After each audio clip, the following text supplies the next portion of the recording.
Suzuki Vitara. Back with League and More for another week, and the Tigers, too good for the Bears on the weekend. Gavin Payne and myself, John Devine. Gav, happier days here at Totally Workwear than the previous weeks, mate. Yeah, just listening to John, he's obviously very happy with the win, and it was very professional, and I thought they did very well to beat that side by that margin. All right. Mark Liddon, to us, as will Joshua Smith, and also we've got Tayla Elridge from the BHP women's side, who got a bit of a touch-up from the Bears on the weekend. But your special guest, this is going to be good. Who you got, Gav? Yeah, Shane Richardson, former CEO down here at the Tigers, and obviously executive to many of the clubs down in Sydney as well. So I'm looking forward to that chat. All right, we'll be back straight after the break here. We'll talk about the round 3 results and obviously how well the Tigers went against the Bears. Back soon.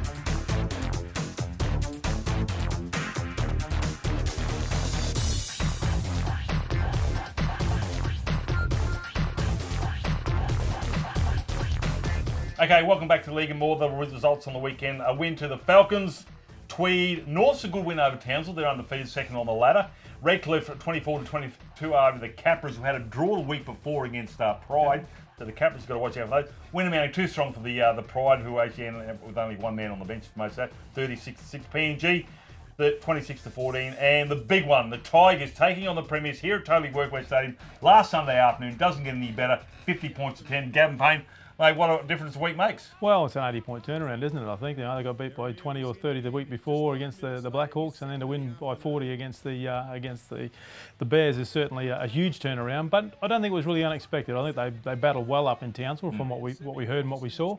But yeah, no, good win. What did you like most about it? Was it the whole 80 minutes? Yeah, mate. Look, I thought they went out and played the game professionally, I suppose, if I can call it that, because they looked after the ball, they worked hard for each other, they worked hard off the ball as well, and then the little things start to happen for you when you're doing all those little 1%ers, and that's what impressed me the most, and I'm sure John would have been most impressed with that also. Yeah. So it's everything that John Buchanan mentioned in the last 2 weeks that were lacking came to Totally Workwear Stadium, and they all stuck. I mean, he said they might get a 50-50 calls, but you make your own luck if you're going out there with confidence.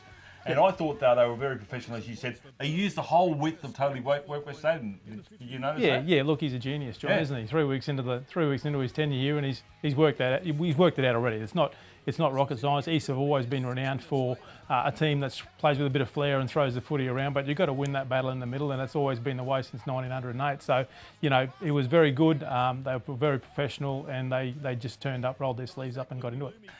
Obviously, as you said, 3 weeks in, he's starting to get to know the players, and the players are starting to get to know each other and the way he coaches.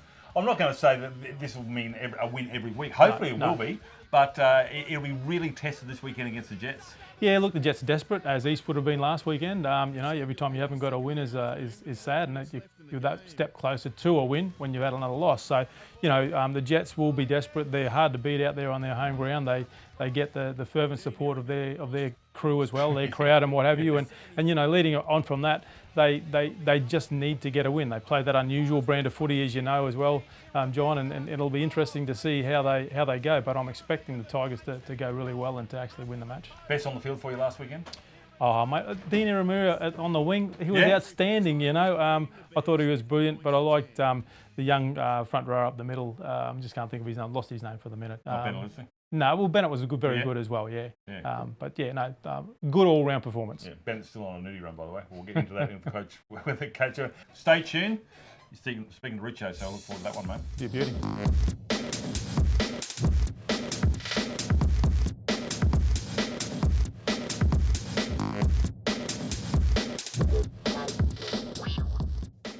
Welcome back to League and More. I'm joined now by CEO of the Brisbane Tigers, Brian Torpey, and also executive extraordinaire of the Brisbane and Sydney competition, or the NRL as it's known now, Shane Richardson as well. Thanks for joining us, gents. Look forward to having a bit of a chat to you this afternoon. My pleasure.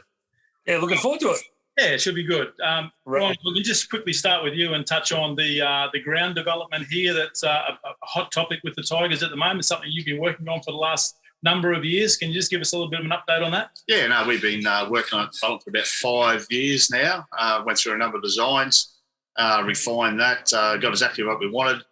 It's been in with council for some time, so that's been officially all approved, and we'll look forward to probably going out for tender for the construction works for that very shortly, and hopefully we'll be turning soil in September, October.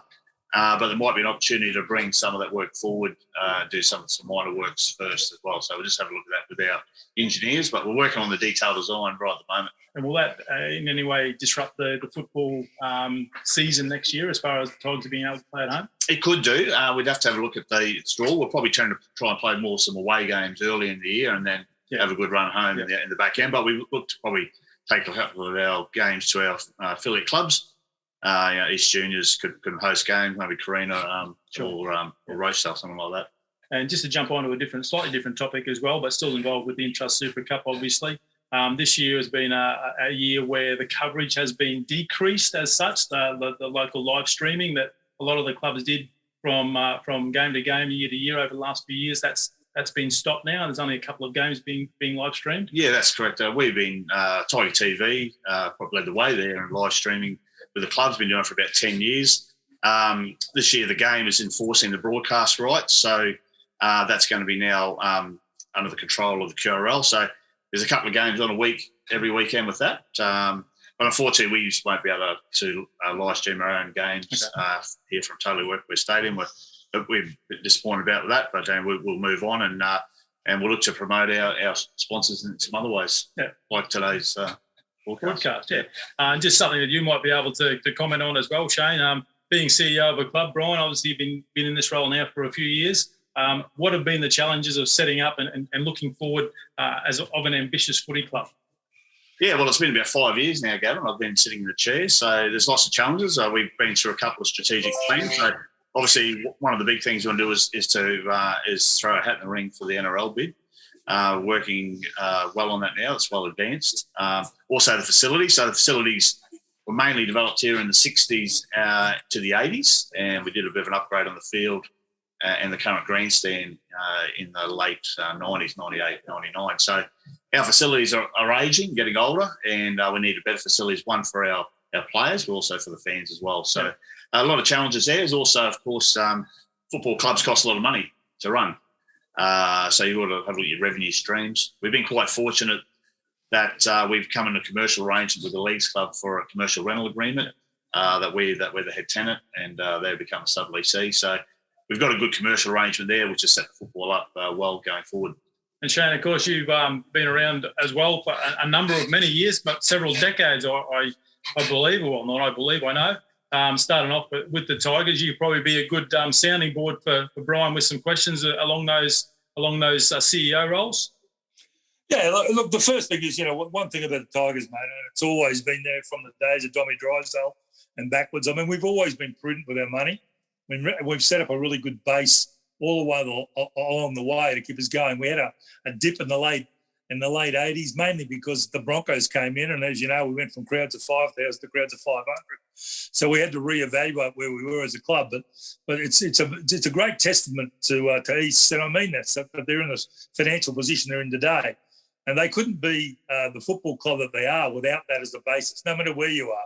Unfortunately, fortunately, my career has been about starting with clubs that are virtually in bankruptcy and trying to build them up to situations where they had enough money to be competitive, and whether it be at Penrith or it's South certainly, or in Hull in England or Cronulla.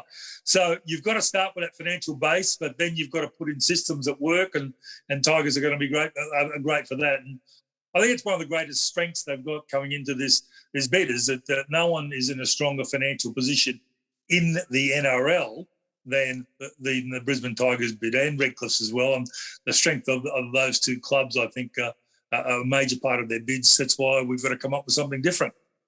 Yeah, and look, with the bid, and I don't want to go into it in any great length, but it's obviously an exciting time for Brian and the club to be putting the Firehawks forward as the potential club to join the NRL. So, Brian, I guess that's quite exciting from your point of view also. Oh, absolutely. We want to grow as a club. We want to be better. I say a lot of people say, that move from being in Intrust Super Cup to move in the NRL. I say to those people, when's the last time that East has produced a State of Origin player or an international on their books? And I think we would like to be there again, and we'd like to. It'll be as the Firehawks rather than as the Tigers. But we would like to have those calibre of players in our club again and be able to juice those type of players. And I think that's important for the club. Yep. And Shane, the second Brisbane team or second team in Queensland in the NRL, and presumably from Brisbane or the near surrounds, why is that important to the NRL, do you think? Well, I know it's important because in 2015 I did a complete study on when I was at the NRL on exactly this, about who should come in, what region should come in from. We looked at New Zealand, Western Australia and Queensland, and there's no doubt a second team in the Southeast Queensland is valuable for them. First of all, it's valuable for television point of view. There's no way in the world they can't deny that, because the ratings of two local teams in Brisbane playing against each other and playing against the Gold Coast is enormous.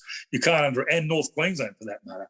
Queensland is a parochial. The second thing is Brisbane has grown from a country from a town to one of the major cities in Australia, with the Olympics coming, et cetera, et cetera. There's an enormous amount of corporate involvement out there that isn't even being touched on. And I think it's crucial that that it is touched on, that it gets involved with rugby league and not with AFL.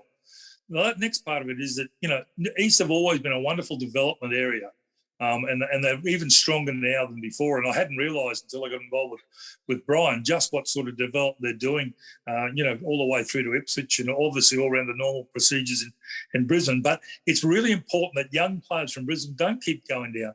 The old days were that Broncos just got every player. They stayed here. That doesn't happen now. You could pick a state of origin side out of the players playing in Sydney or playing outside of. So it'd be a wonderful opportunity for young players in the area to stay home and play for their local team, and I think that's a really great buzz for everybody in the world, and nobody doubts that Brisbane people, and particularly Queenslanders, are so parochial, and no player really wants to go down south. They have to for the opportunity. Richo, I hear a lot of comments, or several comments from different colleagues that I knock around with. You're seeing some of the scorelines in the NRL now. There's some big scorelines. There's some games that are pretty lopsided, and you can sort of, at times, even though I'm not leading the tipping comp, you can sort of pretty much predict who's going to win the games. Do you think there's enough talent out there for a 17th team at this stage? I mean, I've been hearing this for ages and ages, mate, and the reality is I've won 2 premierships at 2 different clubs and made a grand final of 3, and I've won 2 wooden spoons. So I know about being on the bottom of the table, and there's no use whinging and bitching about the quality. When we're on the bottom of the table, when we went to Cronulla, for example, one of the reasons we were so successful, Lingy and I, at Cronulla, was that we brought down a heap of East players. Neve, and we brought down Paulie Green. Had a lot of Brisbane players there, Knuckles, Paul Donaghy, etc. And they went on to play great football. And there's no reason, and I watch the Queensland Cup every week, and there's no reason to say that players given an opportunity can't raise to that level. It's not about the depth of players, it's about the quality of the clubs that they're going to. John Lang used to say, and he's so right, 1/3 of the clubs aren't good enough. 1/3 self-employed, and you can see that going on at the moment around clubs, and 1/3 you only have to worry about. You just got to make sure you get into that 1/3 at the top. So my thing is this: is that the quality of the organisation that's running the club is as important as the players that are coming into the club, and I think that's a crucial part of it. And a lot of these NRL clubs, and I'll be brutally honest, they're run poorly. Really poorly. There's no one. I remember when I went to Sydney from East, and I thought, oh shit, these guys are going to be so amazing. They're going to know everything that's going on. They didn't know any more than we did. And the strange part about it is that what Brian's doing in the small world of the Intrust Super Club actually is not that different to the bigger world. It's just lots more money. So that's what I'm saying. The basis of East as a club and their way of going forward is based all around that they have had football in their career. They do know about making money, and then they know about not wasting money as well. And they'll be one of the strongest clubs in the competition when they come into it. It sounds very promising. Sounds very promising for you as well, Brian. Thank you for joining us here at the moment. I'll be back with more with Shane Richardson in just a moment, but all the best for that bid and the ground development, Brian. Thanks so much, Gavin. Cheers. The new Suzuki Vitara. Back with Shane Richardson.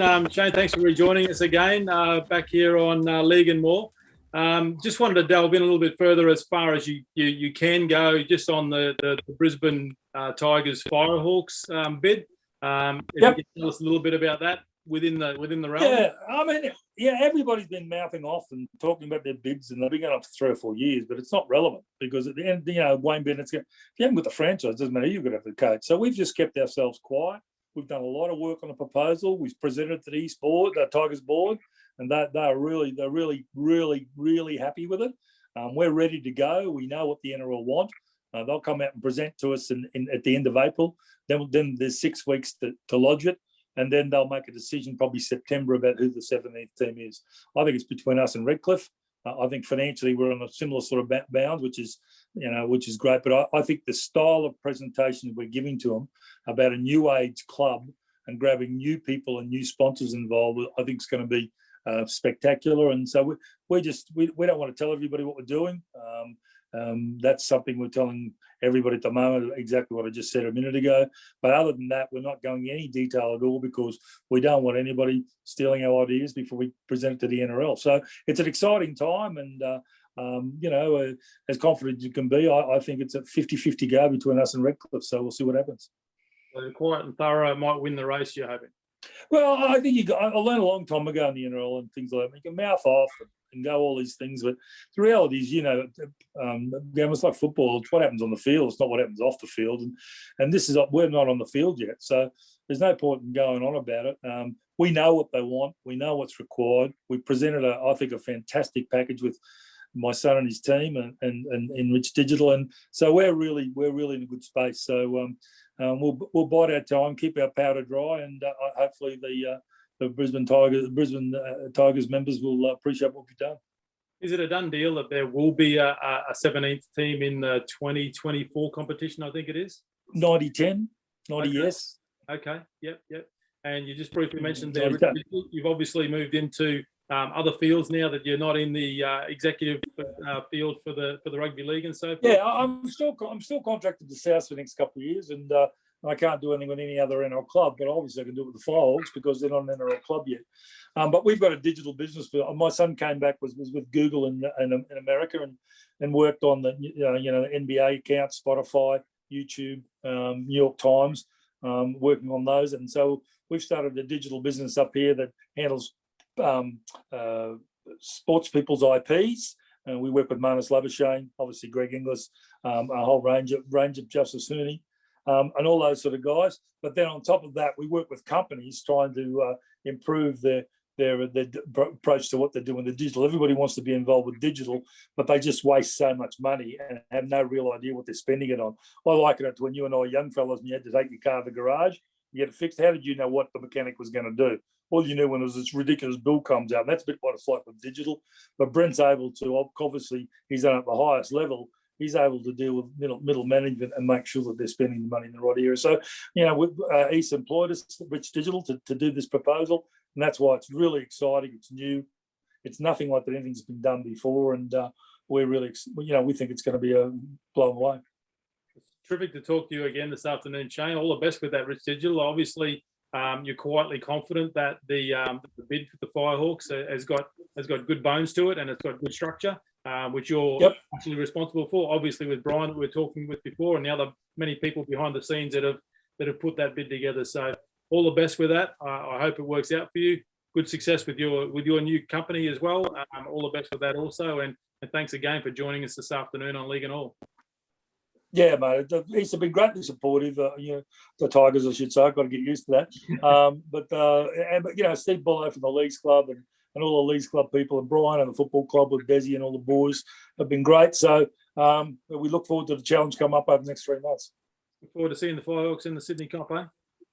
Yeah, bloody oath. It's not a Sydney Cup, mate. It's a national yeah. Well, you talk about the Sydney Cup, mate. The NRL. There'll be 4 teams in Queensland in it. Mate, thanks, Shane. Right, everybody. See you. The new Suzuki Vitara. Back here at League and More, and Mark Liddon is the coach of the Colts side. 42 points to 24, I think, the result on the weekend. Glitto, some positives out of that one, mate? Oh, there are a few positives. We get to do it again this week. That's a positive. Yep. But we were disappointing, mate, to be honest. And they were good. Take nothing away from Burleigh. They're a good side. They're well coached. And, we just didn't play well. We didn't control the footy. And if you don't control the footy against good teams, you get scorelines like what we got. Defence? Yeah, the defence, it was a thing that went around the Oval on the weekend. Right. Mate, no, look, 42 points. We just conceded too many points. We just kept giving them the footy back, and we were gassing out. With the new rules, you've got to hang on to the footy, attention to detail, and to play the ball, all little things like that. We just weren't there on the weekend, and Burleigh took full advantage of it. Was the enthusiasm matched both in that regard? Oh, mate, I probably thought, to be honest, I think they out-enthused us. Yep. There were times we played some decent footy. Hence, you score 24 points, you're doing something right. But at the end of the day, it was 20-10 at half-time. I thought we were in there at half-time. I thought if we could score early in the second half, we'd get an opportunity, but error upon error, and then they scored first. And, we competed till the end. We tried hard. We didn't turn on each other, which was really pleasing, what a lot of sides do when you're under the pump. But so there were some positives, but see what happens. We get to do it again this week. When you say you need to score early in the second half, is that paramount? Do you really need to get that first points on the board in the first 5 to 10 minutes, or you just like to try and grind it out the forward? I don't think you need to, but for a mental side of things, it helps because the scoreboard's clicking over. The players, they look at the scoreboard and you're behind by 14, and mentally they think, geez, we're going to struggle here. But you can get up to 6 or 8 or whatever it might be, and mentally I think it helps them. So do you try and cut out the catch-up footy stuff as best you can? Keep the game plan? We had to play some catch-up footy, to be totally honest with you, and that's, more errors occurred when we started playing some catch-up footy. But in saying that, we did get a couple of tries in the second half off playing catch-up footy where it did stick. So if we can get it to stick, I think we're going to be a decent footy team. All right, this weekend?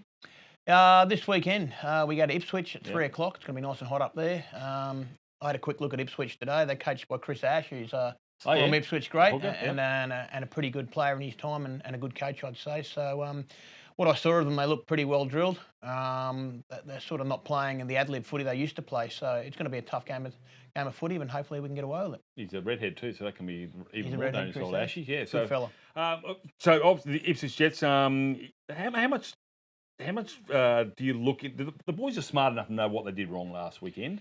Do you really harp on that so much and just look forward to try and find some positives and carry on with that? You've got to come up with some, obviously there's some negatives, and you've got to show them the negatives, or they're never going to learn. Yep. But you try and finish with some positives, and there were positives, as I said. So my review, I think I've got about 16 clips. It'll be half and half, negatives and positives. And again, my review on the Jets, I won't show too much about the Jets because we probably need to worry about ourselves at the moment, but I've got to show them something. Yeah. So. Well, and it's interesting you say about... because these are Colts, you've actually you're teaching them the game. They're not veterans of the game, so you've got to sort of really show them the negative. Well, I think they fall down on it and try and get them up for that. Yeah, look, there's some good players there, and the majority of them are 18 and 19 years old. We've got a few 21-year-olds, which is a good thing because they're a bit more mature, and they probably they're the ones not making the errors. The young blokes are probably the ones making the errors at the moment. But look, young blokes are full of enthusiasm. I get that. Predominantly I've always coached men, but these blokes are young men, so I'm looking forward to the challenge. All right, mate. Well, so far no grey yet, but anyway, see how you go. So the Ipswich Jets, what time did you say? 3 o'clock on Saturday afternoon. All right, so get out to Ipswich early and cheer on this. These are the future of the Brisbane Tigers, led by their coach Mark Glidden. Glidden, all the best on the weekend, mate. Don't worry about last weekend. That's round 1. You've got plenty. The season doesn't end after round 1, so plenty to look forward to. No, that's it. Move on. Thanks, JD. Good on you.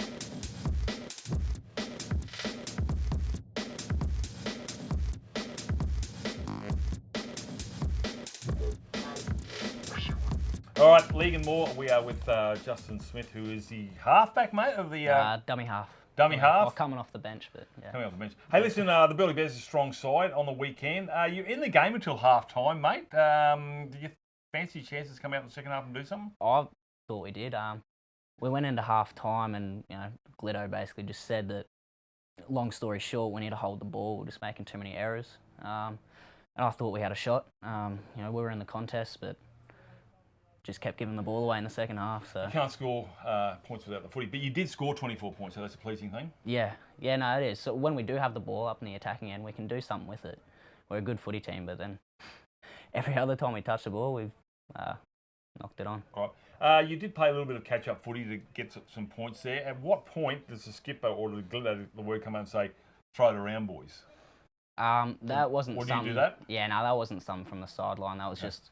bit of a chat behind the try line with the boys saying, let's go for a short kick-off and try and get the ball back and stuff like that. Yeah. So you obviously look at the scoreboard, you see you need to do something about this, so you don't want to let them score again. Yeah. With the pre-season, it was a good pre-season. Yeah, it was solid. Yeah. So, unfortunately, the Bears are a little bit strong. You're up against the Ipswich Jets this weekend. Chris Ash is their coach, and a very good coach at that. What do you know about the Jets? I don't know much, really. I've heard that their dummy half scored about every point for them last weekend, and that they played well last weekend, but that's all I've heard, really. I haven't had a chance to watch any of their footage or anything like that yet. The old coach is saying we'll look after our own game. Is that very, very important? Yeah, that's the same here. Yeah. All right, then.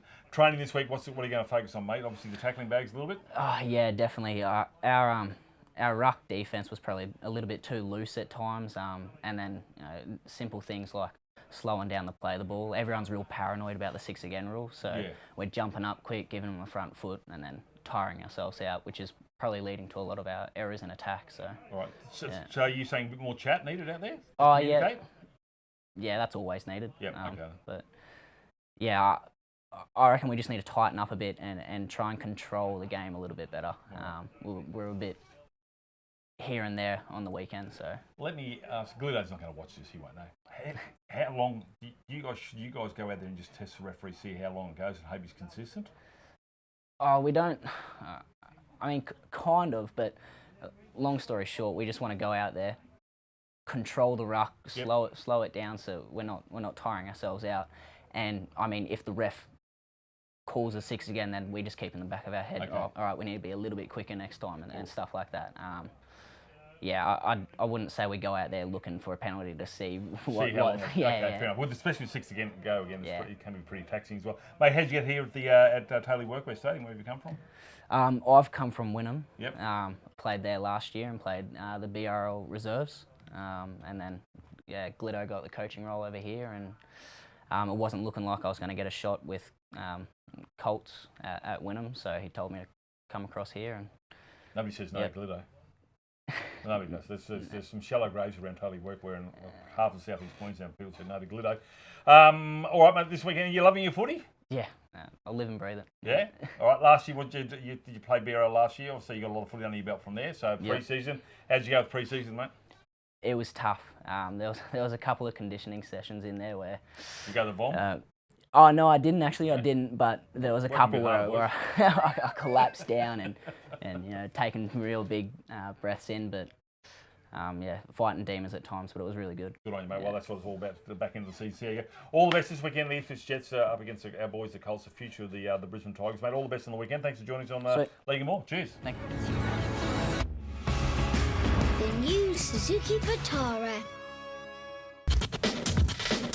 BHP Premiership started last weekend, and the Tigers took on the Burleigh Bears, the reigning premiers. Tayla Elridge is a co-captain. They were pretty good, weren't they? They were very experienced, very well drilled, had good structure. All right, so you didn't give up. You've had a really terrible lead up to the game. You had injuries left, right, and centre. They were dropping like flies. I'd like to blame Adrian Vowles, his over vigorous training regime. But these things happen, and you've got to adjust and take it to the park. What did you learn mostly out of that game on the weekend? Just our intensity. I guess we need to start right from the beginning. Make sure we have that contact in the middle. The communication, it just wasn't quite there in the game, and Burleigh experience, so they really took advantage of that. So before the game, were you looking forward to playing some of these, Australian players? Were you looking forward, or were you more nervous? How'd you approach this game? We knew they were really well experienced, but it was like we were set for the challenge. We really wanted to, give them a good go. But just didn't end up the way we wanted. All right then. With you being a co-captain, how'd you remuster the troops each visit to the end goal area? I think we just tried to focus on one more good thing to do. So we tried to, keep our defence in the middle nice and strong and tight, and keep refocusing on little goals after each try was scored. But last year you played in the Wholesome Cup. Did you enjoy that? Playing against different sides every 30 minutes? It was hard to get used to, I guess. It wasn't the best, but it was still, we were playing footy, which was the main thing. Because what it's leading to is actually you had to readjust your game plan for a completely different side. So when you went out in the second half when you were behind, did you change much of your game plan that had already been put in place? Did Vowles try and reinvent the wheel? Last year? No, this year. Last weekend. We tried to stick with our original game plan. Obviously, we need to increase our intensity, but we tried to keep it simple. But wasn't really our day. Yeah, no, that's fine. But you learn from your mistake. Some positives comes out of that one? Yeah, I guess we can learn what we did well and what we didn't do quite so well, and just take it into our next game. And we're really keen to show ourselves. Like, we're only a new team, so we're still getting to gel, and we'll really bring it on this week. I think we're ready to show everyone what we've got. Who have you got this weekend? We've got Valkyries. Right, so they were strong last weekend. Yeah. I think they led at half time. Yeah, so they did. Come out they're coached by Wayne Treleaven, one of the longest serving coaches in the game. And look, when you see Wayne Treleaven, you probably you look at him and say, God, that guy's 90. Well, he is. No, he isn't 90. But it'd be a good contest against a side full of unknowns. So you won't have much of an idea, but you got to stick to your own game plan. Yeah. We know they have pretty strong forwards as well. So, but yeah, we have good structure by Valsy, so we'll just stick to what he tells us, and we should be good. We haven't got Valsy in the chairs because we got you to come in at late notice, because I messaged Valsy this morning, but obviously he's too busy doing his Pilates in the park. He's a very fit man. Yep. Pre-season, how'd you go with the girls? Was it good fun? Yeah, we had heaps of fun. Valsy's brought really good team culture into our team, which is what we needed. So we had a really good pre-season, just some unfortunate injuries, but yeah. Okay. As I said, Adrian Vowles obviously plays Origin. He's coached the Origin, the Queensland side, the Fiji side. He's got the worst sense of humour. Nobody laughs at any of his jokes. So, but he is a coach who believes in bringing together people and getting the best out of them. Have you noticed that with him? Yeah, he's really big on your effort areas and putting in a lot of effort. No matter where your skill level is at, you still want that effort areas to be high. All right then. So this weekend you're up against the Valkyries side. Just a couple of quick ones for yourself. Any superstitions before you run out there? I got a new pair of shoes, and I got them before the season kicked off, and our trial games went all right, so I thought I'd wear them a few times, but maybe I need to switch it up for this next game. Swap them over. Yeah, they're probably in the wrong feet. It might be better. See how you go. Now, what do you eat game day? What's the food preparation before you run out there? I like to snack a lot, so I usually bring like a banana, have maybe a few snacks before I leave home, pack my bag full just in case I get hungry again, and And have you got a pest in the shed that you want to throw things at?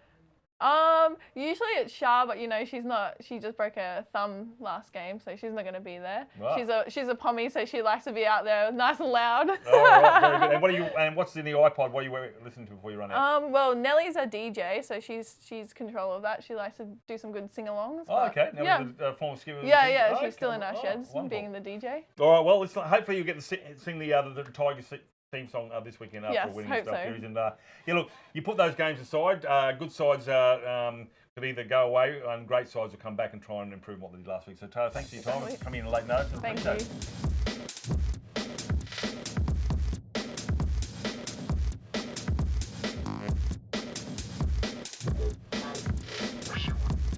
Is another wrap, and good luck to the Tigers this weekend against the Jets, mate. You still got your reunion coming up soon, mate. How's that coming along? Yeah, everybody's right. We're all keen to go. A couple of weeks' time, so look out, Brisbane. How many people are going to end up with an ankle after this? I'm not sure, mate. I'll let you know. Stay tuned. We're talking about the 91 reunion, aren't we? Yeah, we will. Yeah, absolutely. So. 30 years ago. A long time, but the memories are still very, very sharp in our minds. All right, I guarantee everybody will be home by 9 o'clock, I'll bet you. But anyway, thanks for tuning in for League and More. We'll talk to you all again next week, and have a great weekend, and go the Tigers against Jets. Should be a ripper. Bye.